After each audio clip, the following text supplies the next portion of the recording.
गावचे शेतकरी यांनी पाथरी तहसीलदार यांना एक निवेदन दिलेले आहे. आपण त्यांच्याशी जाणून घेणार आहोत. सर, आज पाथरी तहसीलदार यांना आपल्याकडून जे निवेदन देण्यात आलेले आहे, कशासाठी निवेदन देण्यात आलेले, काय सांगणार याच्या बाबतीत? मौजे रेणाखाळी गट क्रमांक 444 व 449 या नंबर बांधावरून गट क्रमांक 443 ला जाणारा शेत रस्ता तात्काळ खुला करून देण्यासाठी उपोषणाला बसत आहे. याबद्दल मी त्याला निवेदन दिलं.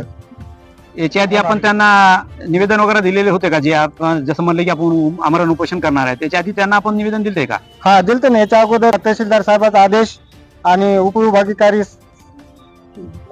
कार्यालय पाथरी यांचा आदेश, या दोन्ही आदेशाप्रमाणे मला रस्ता खुला करून देण्यासाठी मी त्याला एक अर्ज केलता. त्या अर्जाप्रमाणे त्यांनी 2/1/2026 रोजी तुमचा रस्ता खुला करून देऊ, मंडळ अधिकारी, तलाठी साहेब, पोलीस संरक्षणसाठी फीस भरलेली होती, त्याला पण एक पत्र दिलं, भूमी अभिलेख साहेबाला पण पत्र दिलं, पण ह्या तारखेला कोणीही हजर राहिलं नाही. कोणाचा विरोध आहे आपल्याला? कोणाच्या विरोधात आपण हे केलेले?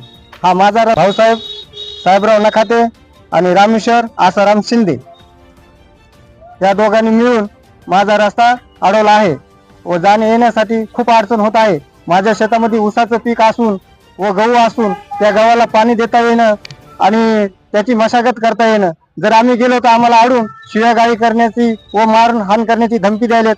मी गावातील कैकाडी समाजाचा माणूस असून माझ्यावर हे खूप अन्याय करत आहेत आणि आमच्याकडं कोणत्याही गोष्टीचं राजकारणी लोकांचं कोणत्याही पाठबळ नसल्यामुळं मी आज तहसीलदार साहेबाला आपल्या आदेशाप्रमाणे रस्ता खुला करून द्यावा म्हणून अशी विनंती केली आहे. आणि जर हा रस्ता खुला करून नाही दिला तर मला उपोषणाला उद्या बसणार आहे. तरी साहेबाच्या परीने माझा रस्ता लवकरात लवकर खुला करून देण्यात यावा. हे होते आमच्या सोबत गणेश बाबूराव जाधव, हातगाव बुद्रुक येथील ते शेतकरी आहेत आणि त्यांना शेतामध्ये येण्यासाठी रस्त्याची वाट त्यांना मोकळी करण्यासाठी त्यांनी पाथरी तहसीलदार यांना वारंवार निवेदन देऊन तहसीलदार यांच्याकडून त्यांना आदेश देण्यात आलेले होते 2 जानेवारी 2026 रोजी.